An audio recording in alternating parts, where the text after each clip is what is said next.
नमस्कार, मैं हूं रत्ना और आप देख रहे हैं सी न्यूज भारत। आयोग करते न्यूज बुलेटिन की और बात होगी बारां की, जहां सावन मास के आखिरी सोमवार पर शिव भक्ति का उत्साह देखने को मिला। साथ ही बात होगी बस्ती की, जहां पुलिस ने मादक पदार्थों की तस्करी के खिलाफ कार्रवाई करते हुए 2 किलो 300 ग्राम अवैध गांजा के साथ 2 आरोपियों को गिरफ्तार किया है। ऐसी तमाम खबरों पर विस्तार से चर्चा करेंगे। केलवाड़ा में सावन मास के आखिरी सोमवार पर शिव भक्ति का उत्साह देखने को मिला। सुबह से ही सीताबाड़ी से लक्ष्मण मंदिर से छोटी बड़ी कावड़ यात्राएं निकली। गाजे बाजे और डीजे की धुन पर शिव भक्त कावड़ लेकर रवाना हुए। वहीं भगवान शिव की आकर्षक झांकियां भी यात्रा में शामिल रहीं। महिलाओं और बच्चों ने भी बढ़ चढ़कर हिस्सा लिया। हर हर महादेव और बम बम भोले के जयकारों से पूरा कस्बा शिवमय हो गया। कस्बे वासियों ने जगह जगह कावड़ियों का पुष्प वर्षा और जलपान से स्वागत किया, जबकि पुलिस प्रशासन ने यातायात और सुरक्षा व्यवस्था संभाली। बारां से सी न्यूज संवाददाता इमरान की रिपोर्ट। बस्ती जिले के गौर थाना पुलिस ने मादक पदार्थों की तस्करी के खिलाफ कार्रवाई करते हुए 2 किलो 300 ग्राम अवैध गांजे के साथ 2 आरोपियों गुलशन सोनकर और अमित मौर्य को गिरफ्तार किया है। पुलिस ने उनके कब्जे से गांजे के 2 पैकेट और 1 मोटरसाइकिल बरामद की। दोनों के खिलाफ धारा 8/20 NDPS एक्ट के तहत मुकदमा दर्ज कर न्यायालय भेज दिया गया। कार्रवाई पुलिस अधीक्षक यशवीर सिंह के निर्देश पर गौर थाना अध्यक्ष अतुल कुमार अंजान के नेतृत्व में की गई। पुलिस के मुताबिक क्षेत्र में अवैध मादक पदार्थों के कारोबार पर अंकुश लगाने के लिए अभियान लगातार जारी रहेगा। बस्ती से सी न्यूज संवाददाता ऋतिक कुमार की रिपोर्ट।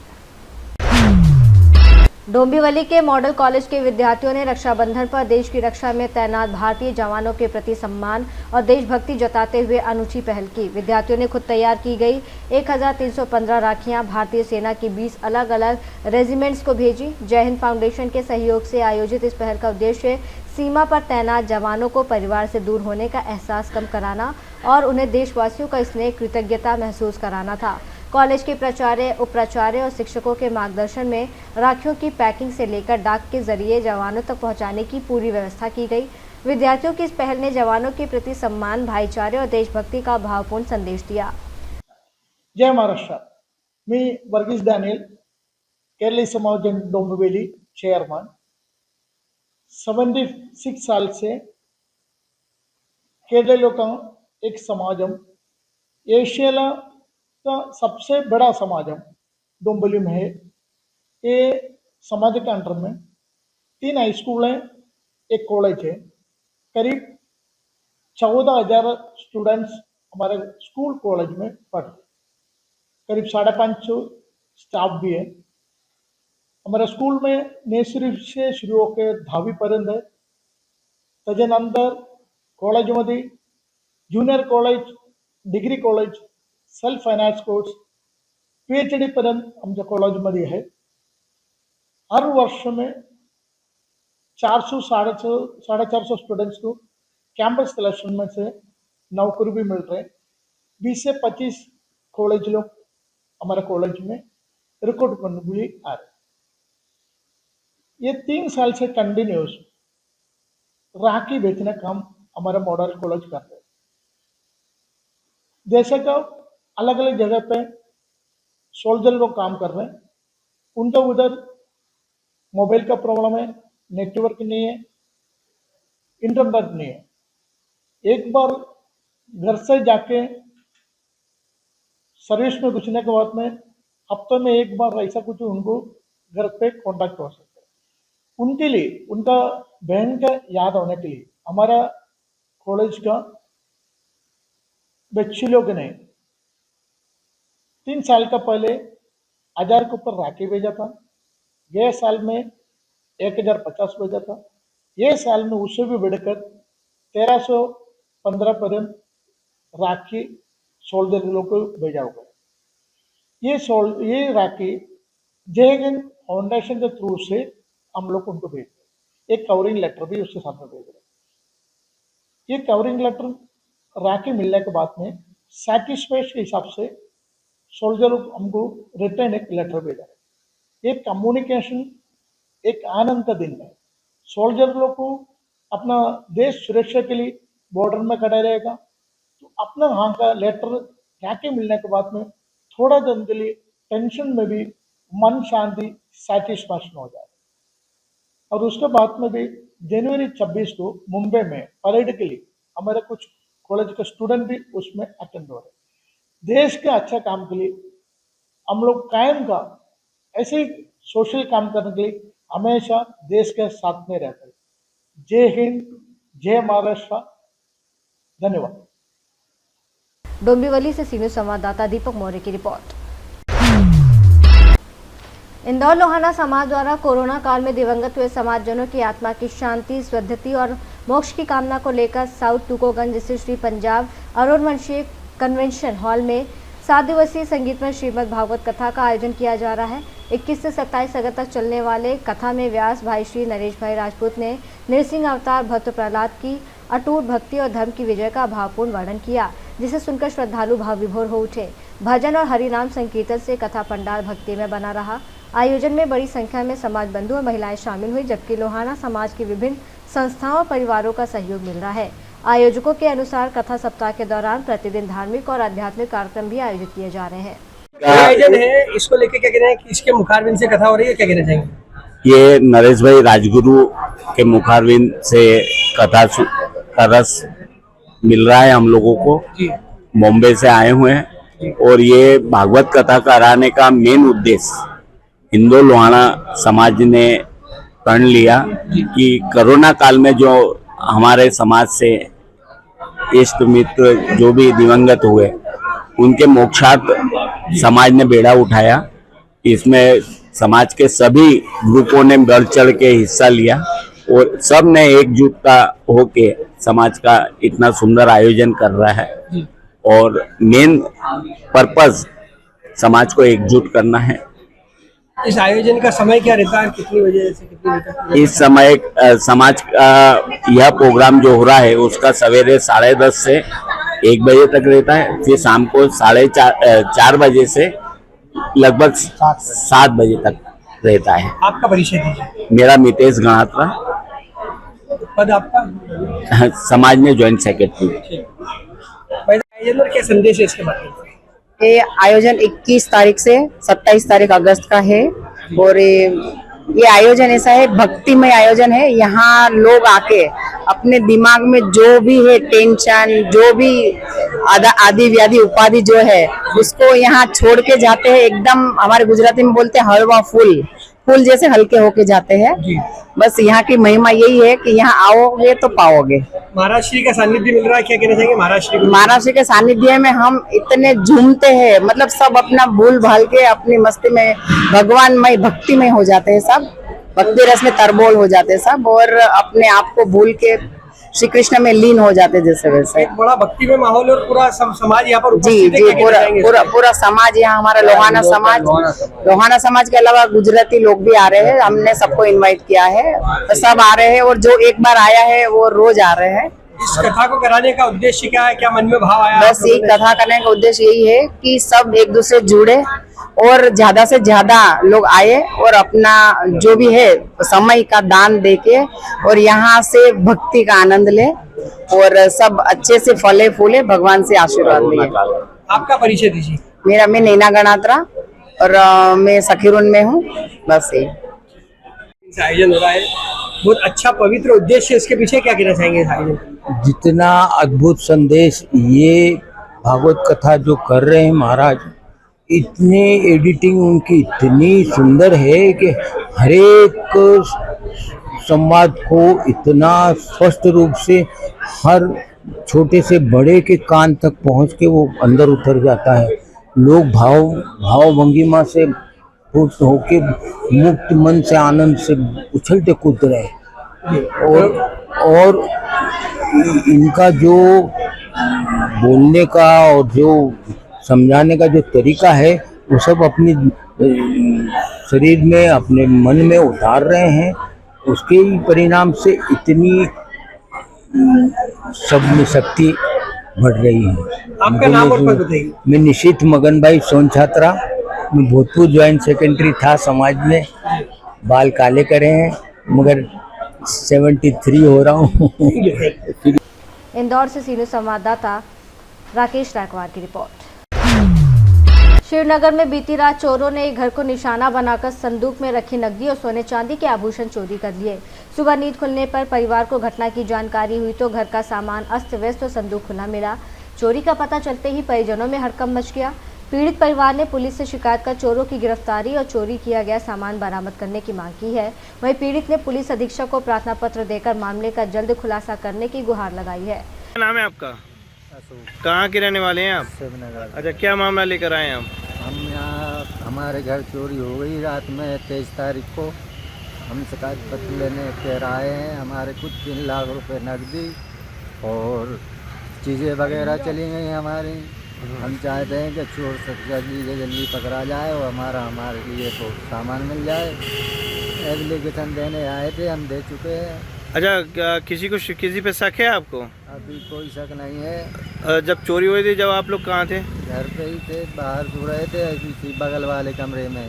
क्या आपको पता नहीं लगा कि चोरी हो रही है? कोई पता नहीं लगा। सुबह उठ के देखा तो ताला वाला सब टूटा डला। क्या चाहते हैं आप? हम यही चाहते हैं कि चोरी पकड़ा जाए और हमारा सामान हमें मिल जाए। क्या नाम है आपका? सुधा नाम। कहाँ की रहने वाली हैं? शिवनगर के। अच्छा, क्या मामला लेकर आई हैं आप? हमारी चीजें चली गई और पैसा चले गए 3 लाख नगद चोरी हो गई हमारी 15 लाख की। अच्छा, कब की घटना है चोरी की? कल रात की। तो क्या चाहती हैं? नहीं चाहते हैं कि हमारी तो चीजें मिल जाएं और हमारा पैसा मिल जाए। ललितपुर से सीनू संवाददाता विकास सोनी की रिपोर्ट। मंडला में रक्षाबंधन पर्व के अवसर पर स्थानीय उत्पादों महिला स्वयं सहायता समूहों को प्रोत्साहित करने के लिए कलेक्टर राहुल नामदेव ढोटे ने स्वदेशी स्वयं सहायता समूह सर्री नैनपुर की महिलाओं द्वारा तैयार की गई पारंपरिक राखियां खरीदी। उन्होंने महिलाओं की मेहनत और हुनर की सराहना करते हुए कहा कि ऐसे स्थानीय उत्पाद महिला सशक्तिकरण और स्वदेशी भावना को बढ़ावा देते हैं। कलेक्टर ने नागरिकों से अपील की है कि त्योहारों पर स्थानीय कारीगरों और स्वयं सहायता समूहों के उत्पादों को प्राथमिकता दें, जिससे महिलाओं को बेहतर बाजार और आय का अवसर मिल सके। समूह की महिलाओं ने बताया कि राखियों में स्थानीय सामग्री और पारंपरिक कला का इस्तेमाल किया गया है और रक्षाबंधन को लेकर इनकी मांग से वो उत्साहित हैं। मंडला से सीनू संवाददाता संतोष की रिपोर्ट।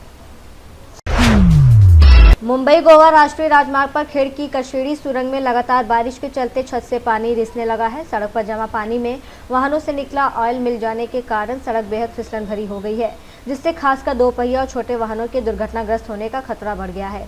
सुरंग की दोनों लेन में पानी टपकने से तेज रफ्तार वाहनों को अचानक ब्रेक लगाने और मोड़ने में परेशानी हो रही है। गणेश उत्सव के दौरान मुंबई गोवा हाईवे पर यातायात बढ़ने की संभावना को देखते हुए चिंता और बढ़ गई है। राष्ट्रीय राजमार्ग विभाग की ओर से रिसाव रोकने के प्रयास किए जा रहे हैं, लेकिन समस्या पूरी तरह खत्म नहीं हुई है। स्थानीय लोगों और वाहन चालकों ने त्योहार से पहले सुरंग की फिसलन और पानी की समस्या का अस्थायी समाधान करने की मांग की है। खेड़ रत्नागिरी से सीनू संवाददाता सागर कदम की रिपोर्ट। रीवा जिले में मूसलाधार बारिश के बाद कई इलाकों में बाढ़ जैसे हालात हैं, जिसके चलते प्रभावित लोगों को सुरक्षित स्थानों पर बनाए गए आश्रय स्थलों में पहुंचाया गया है। आमजन अधिकार पार्टी के राष्ट्रीय अध्यक्ष रंजन गुप्ता ने राहत शिविरों का दौरा कर बाढ़ पीड़ितों से बातचीत की और भोजन, पेयजल, दवाइयों, साफ सफाई की व्यवस्थाओं का जायजा लिया। उन्होंने आरोप लगाया कि संकट की घड़ी में भी लोगों को मूलभूत सुविधाओं के लिए परेशानी उठानी पड़ रही है। गुप्ता ने जिला प्रशासन से आश्रय स्थलों पर भोजन, स्वच्छ पानी, चिकित्सा और साफ सफाई की नियमित निगरानी सुनिश्चित करने की मांग की। उन्होंने कहा कि राहत कार्य केवल कागजों तक सीमित न रहे, बल्कि उसका लाभ वास्तविक रूप से प्रभावित परिवारों तक पहुंचना चाहिए।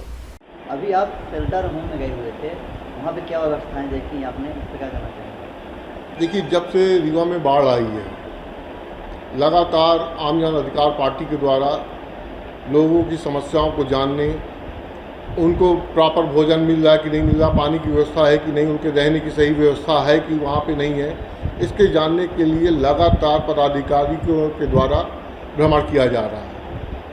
पहले दिन जिस दिन बाढ़ आई, वहाँ पर जो भोजन उपलब्ध कराया गया वो इंसान के खाने योग्य नहीं था।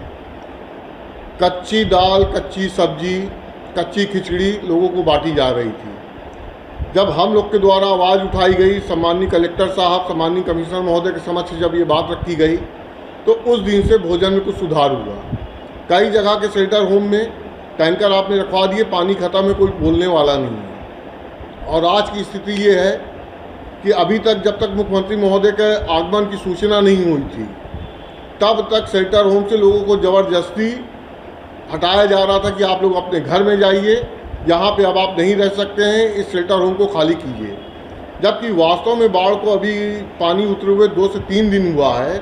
ऐसी स्थिति में हमने कई वीडियो डाली है, अपलोड की है अपने सोशल मीडिया में, उन लोग से जाके रूबरू हुए, उन्होंने अपने घर ले जाकर के दिखाया कि भैया देखिए अभी घर में हमारे घुटने घुटने तक पानी भरा हुआ है, घर का सामान पूरा अव्यवस्थित है, और इसके बावजूद भी शासन प्रशासन सत्ता में बैठे नेता दबाव डाल रहे हैं कि आप यहाँ से खाली करके अपने घर जाओ। जो जनता के वोट से ये सत्ता में काबिज हैं, आज उस जनता को ये बेदखल कर रहे हैं।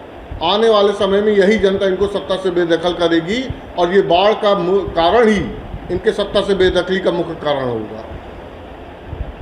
रीवा से सीनियर संवाददाता अर्जुन तिवारी की रिपोर्ट। सावन के सोमवार पर सिरसी स्थित शिव मंदिर में श्रद्धालुओं की भारी भीड़ उमड़ पड़ी। सुबह से ही भगवान भोलेनाथ के दर्शन और जलाभिषेक के लिए भक्तों की लंबी कतारें लग गई। श्रद्धालुओं ने गंगाजल, दूध, बेलपत्र, धतूरा और पुष्प अर्पित कर विधि विधान से भगवान शिव की पूजा की और परिवार की सुख समृद्धि की कामना की। मंदिर परिसर हर हर महादेव और बम बम भोले के जयकारों से गूंजता रहा। बड़ी संख्या में कांवड़ियों ने भी मंदिर पहुंचकर भगवान शिव का जलाभिषेक किया। इस दौरान अनिल कुमार श्रीमाली, सुशील कुमार, अनुज कुमार, संजीव कुमार, प्रेमपाल, विजेंद्र, शिशुपाल और आकाश सहित अन्य श्रद्धालु मौजूद रहे। संभल से सीनियर संवाददाता इसरार आलम सैफी की रिपोर्ट।